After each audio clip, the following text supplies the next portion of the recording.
welcome to Incorruptible Mass. Our mission here is to help you transform state politics. We know that we can have the policies here in Massachusetts reflect the needs of the vast majority of the residents of our beautiful state. And today we are going to be talking about higher education. We're going to be talking about the Supreme Court ruling about affirmative action that was specifically Harvard as well as another university, but Harvard specifically here in Massachusetts. We're also going to be talking about payments in lieu of taxes and how these large universities with gigantic endowments are not paying their fair share. And we will talk about student debt and how that is affected here in Massachusetts through the Cherish Act, which is still not passed. So, and before we go on to that, I am going to let my wonderful co-hosts introduce themselves. We will start with Jordan. My name's Jordan Berg-Powers. I use he, him, and I have many years experience working, unfortunately, in Massachusetts politics. And Jonathan. Fortunately for us, unfortunately for you. Yeah, fortunately for us. Jonathan Cohn, he, him, his, kind of been active for a number of years on electoral and issue campaigns based here in Boston. Anna Callahan, she, her, coming at you from Medford. A lot of local organizing, but local sort of training people around the country for many years. And then the last couple of years, state politics in Massachusetts. And so thrilled to be with my some of my favorite people here in Massachusetts politics. Let's get started. Who wants to give me an update of the Supreme Court ruling? There are many. So which one? Oh, yeah, sorry. Let's start with the affirmative action one. Yeah. The affirmative action one that Harvard was involved in. Go ahead, John Cohn. Oh, I thought you were going to. Okay, well, I guess I'll start. So the Supreme Court ruled that it's actually comical that the 14th Amendment meant to bound governments to ensure that we're protected equally, people of color. The Supreme Court ruled that that private institutions cannot see race when figuring out admissions, that they are not allowed to consider race. People have said that this is the end of affirmative action, and I think a lot of people have rightly pushed back that affirmative action simply means to take an affirm action to intercede on behalf of somebody or something positively historically it's to undo sort of societal wrongs. But in this case, we are still allowed to take affirmative action for wealthy people, for people who are for women. There's all sorts of for athletes. There's all sorts of affirmative action. We are not that long ago from Becky from Full House paying her children's way into elite schools simply because they faked sports. That's still allowed under this thing, but you couldn't take into account the race of people, and that is what got of applicants. And what's so galling about this is that the study by researchers found that 43% of white people who go to Harvard got there because of their wealth and or connections. So you are much more likely to have quote unquote lost a to a white person who bought their way in than you are a person of color through the fact that the school didn't want just white people to go there. Yep. And I think that's an important note in all this and all the things that are happening. I think the other one for me that's important is that we've talked a lot, people have publicly talked a lot about sort of the substance and how terrible it is, and I think we should. But the thing for me that's most galling, having read it, is just it's actually a really poorly thought out and stupid decision. It fails the basics. Like, it doesn't, using the you could get at admissions, right? The government does have a vested interest in admissions at higher education, and you could get at it through the Equal Protect, through some other, through Title VI, which they ended up doing. You could get to it through the fact that the federal government has loans, right? Like there are ways to get at it. The 14th Amendment is stupid. If you were trying to use the 14th Amendment and then try to say that the 14th Amendment was race neutral, that the Freedmen's Bureau was race neutral, and that the civil rights legislation was race neutral, which is laugh on its face, hilariously stupid. The good news is that you can turn the fact that it's an incredibly poorly written thing on itself. Like, yeah, you can't take in race, but like maybe we should take in, was your family a freed man or woman? At some point, then guess what? We could take that into consideration, because being freed after slavery was race neutral, according to the Supreme Court. So I'm not Black, but my ancestors were enslaved, so I still could be. You could put a check mark. Do you have family members who are considered who were enslaved? Right, like you could put that, because apparently that's race. The conservative Supreme Court justice is helping advance reparations.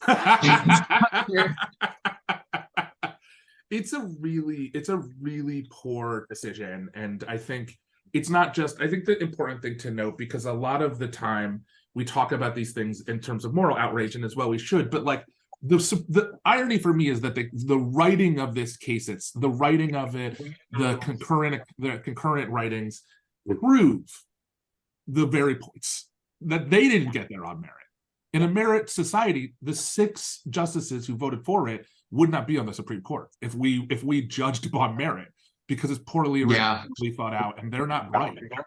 They're just not the 6 best conservative minds in America. They're not, and I think it's important to say that. So we have a little bit of a short episode today. Jonathan, I'm going to let you finish your thought, and then we're going to kind of take a turn. Oh, the quick thing I was going to note, that it's also just seemingly incoherent in the ruling that they say, well, actually, military academies, it's still important for them to be able to take into account race, because the military has a vested interest in having a kind of racially diverse military. And it's just such a, like, if the military is like, why is it okay there, but then bad for, let's say, a medical school training doctors who need to be able to like treat different types of patients? It's unbelievable. It's that they know. I mean, the conceit, of course, is in it, right? To pretend that society that race no longer matters in society is to fundamentally believe that Black people are where we are in America, and that people of color, the sort of like the intricacies where we are left behind by America's promise, that's our fault. So you fundamentally have to believe that my brain is smaller.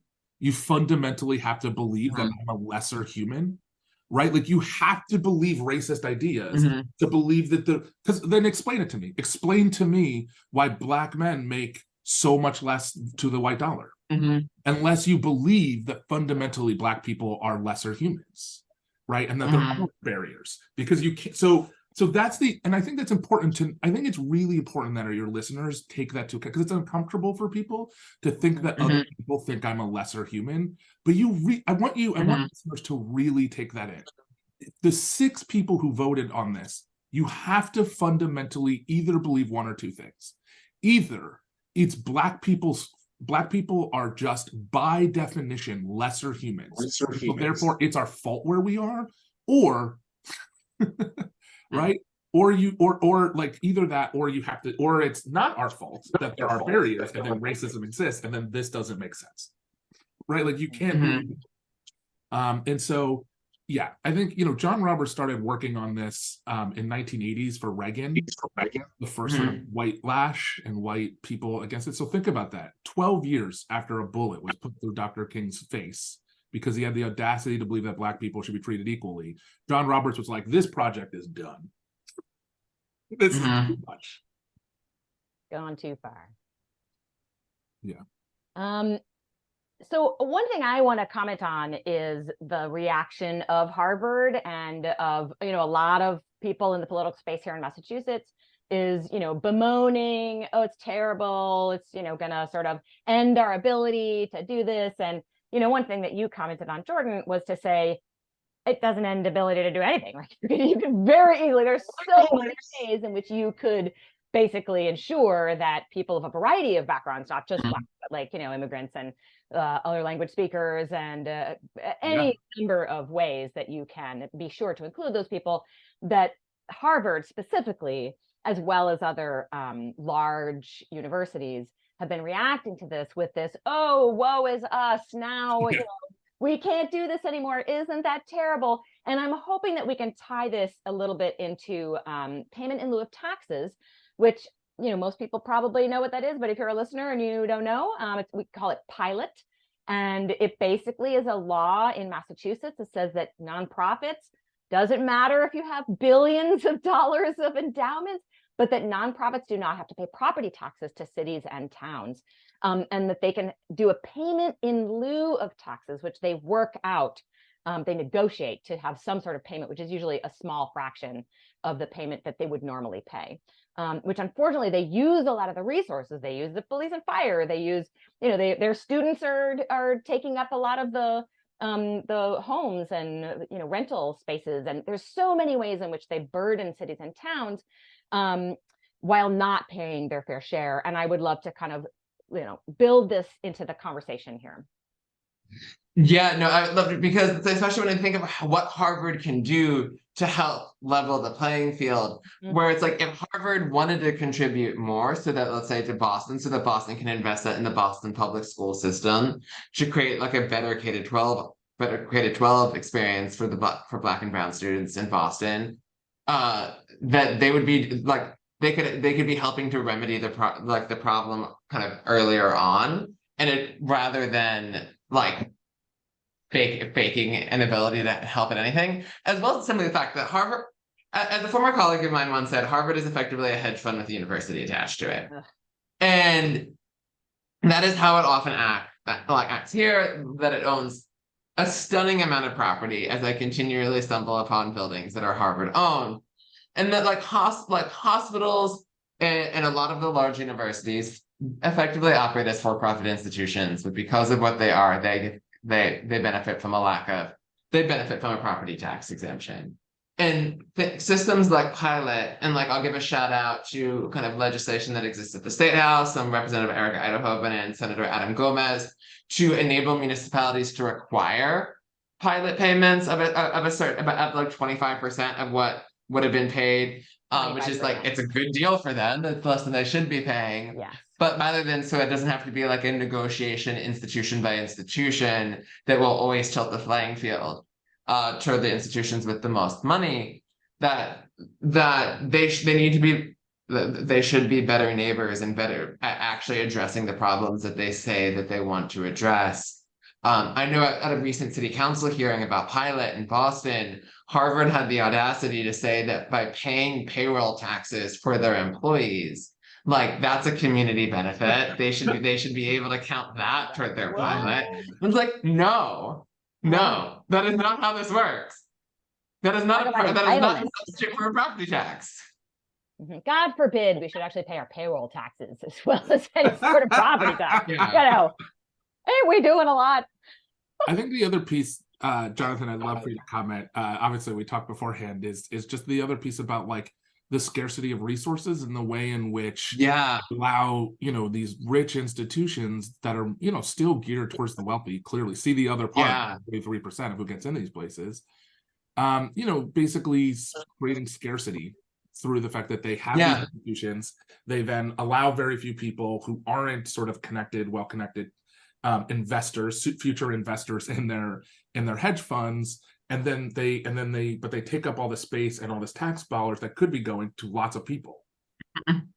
Exactly. It's the same thing as well, that when it comes to, let's say, the large endowments, that I know that there's legislation at the State House. I believe it's Natalie Higgins and Christine Barber in the House, and I think it's Adam Gomez again in the Senate, to tax large university endowments to help put money into the public higher education system. Because when we're thinking about how to get a better higher education system, that we need to make sure that that the elite universities are not just lily white spaces that are exacerbating inequalities that exist. But at the end of the day, Harvard is not Harvard's student body is never going to be a large corrective to inequality because it is a very small student body.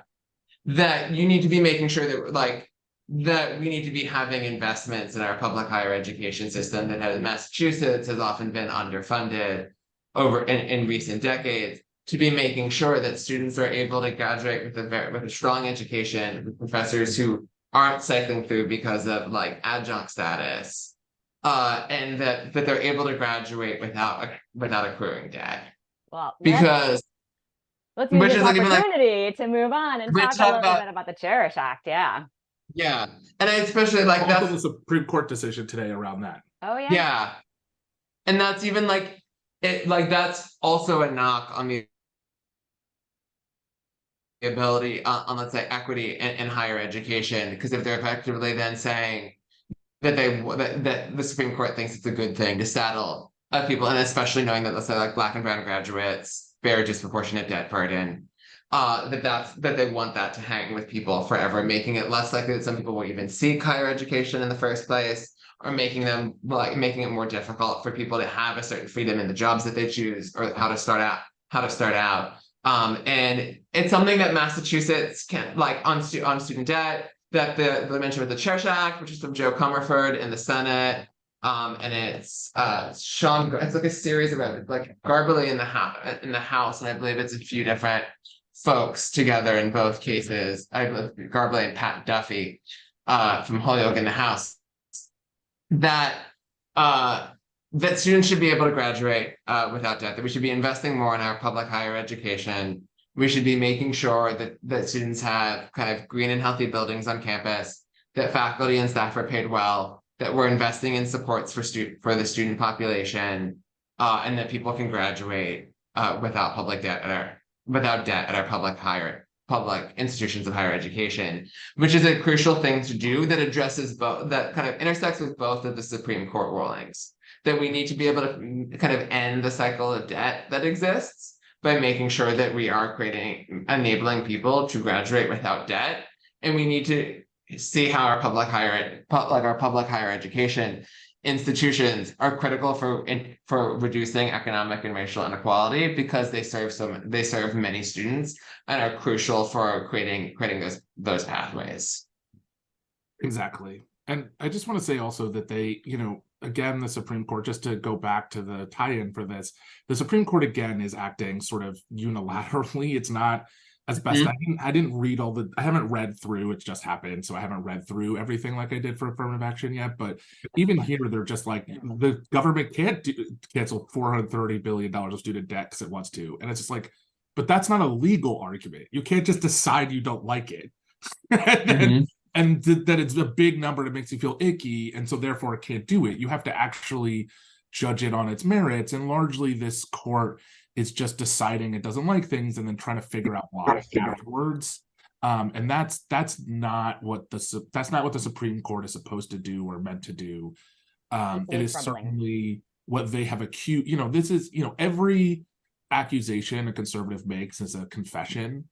So for years, conservatives have complained that when you take the idea that like a house is your home and you have your own ability to control it, and so therefore, if you have say over yourself, you clearly have a right to privacy, a right to body autonomy. That's a natural and understandable flow of logic, and so therefore, you have a right to say over your own body. That is it's a clear legal argument. To undo Roe and to undo that legal argument, our Supreme Court went to a guy who believed in witches in the 14 or 1200s, I think, so in the 1400s. Like it's just bonkers. Like they just do whatever they want. And I really think it's important that for those of us who care deeply about government and its role and not fascism, because this is what fascism is like. It looks like what the Supreme Court is doing, which is deciding things it likes and doesn't like, regardless of the law, and then just deciding it, right? Like that's what fascism is. It just, people in power want this thing. People in power don't like that poor people, especially mostly Black women, have gotten money off their debt that's supposed to be going making these rich people richer. So we don't like it, so let's get rid of it. Let's just decide to get rid of it. But we're not going to base it on any sort of real logic of law, right? And I think that it is a distinction that's important. It's a distinction that's important in this moment, that like our Supreme Court is just out of control and So the detached quickly, from its role, its reality, and its acting in fascism. Yeah, sorry. just a very quick thing, like upstream, that just speaks to how divorced from actual law the Supreme Court is that the other Supreme Court ruling from this morning about the woman who's claimed that, well, if she doesn't design wedding websites, but if she designed wedding websites, she wouldn't want to have to design them for gay couples, and thus she's losing out on her ability to design wedding websites by this anti-discrimination law. And it's like it's not something she even does. And then her lawyers faked a request from a non-existent gay couple asking her for to design for their wedding, that a reporter from the New Republic, Melissa Jerry Grant, was the first person to actually call the guy from the document that was submitted of a request that she got to this woman who doesn't design wedding websites to design a website for their wedding. And she called the guy and says, like, I don't know why I'm listed there, because that's my name, address, and number, but I am straight and have been married to a woman for a number of years and have no intention of getting like a new wedding anytime soon. So they just flat out stole this guy's information and made stuff up. You gotta be proud of yourself for that. I think that's really important, though. I mean, it's just like, imagine if a black person did that. They'd be in jail. They would put that black person in jail. But it's just they run amok. And I think, it's incumbent, or I want this to come back around to the state legislature and our folks. It's really easy when you're facing fascism to just throw up your hands and be like, well, what are we going to do? That's how you get Hitler. That's how you get Mussolini, right? Like in these moments, we just cannot allow all the things that we control and the people who have the ability to move power to be as mediocre as they currently are. Because we need them to push harder and clearer and braver. Because our opponents are brave. They are they do not even tether their ideas to the Constitution anymore. Like, they are bravely out on a limb, and we need to be equally brave and pushing in the other direction. And it conditions people to just work around this clearly big size hole, right? Do it by zip code, do it by whatever, do it by language. Like, you can do this. You're allowed to mention race, but you can't judge by it. Like, fuck that. Just tell everybody they have to mention their race in their application. Like, it's just asinine. Like, we need you to be brave in these moments. Our legislature needs to not do tax cuts for rich people and invest in higher education. Like, the way to make it so that, the way to make it so that students have less student debt, that this is less of a problem, is to invest in public education so the burden isn't falling onto individual students. So when I was on the commission, the Open Government Commission, and the Fair Campaign Finances Commission in Berkeley for 2 years, because I'd helped them pass the public funding of elections in Berkeley. And so that allowed me to help implement that law. And there was something one of the guys on that commission said that I thought was amazing and really transformed the way I think about politics. We came up with, there was one question about a tiny update to the law that came up, where the tiny update might have put us in a position that a city in Arizona was in, where the Arizona Supreme Court said, no, actually, because the Supreme Court has said the corporations are people, you are not allowed to do this one, like, sort of niggling thing that you can do, or money is speech. Actually, I think it was money is speech, that you can't do this one thing in Arizona.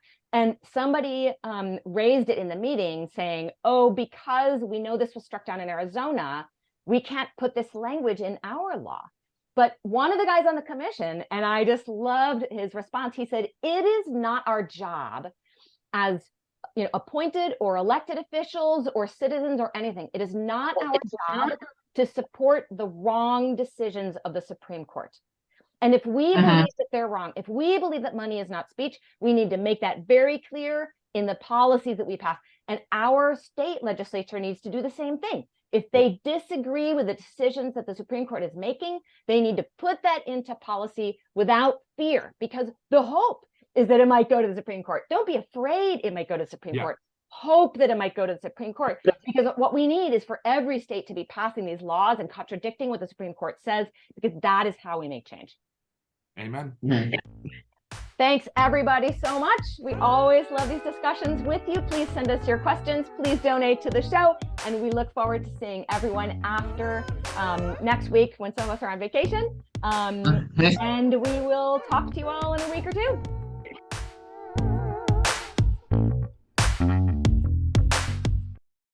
Hey there. Thanks so much for watching us on YouTube.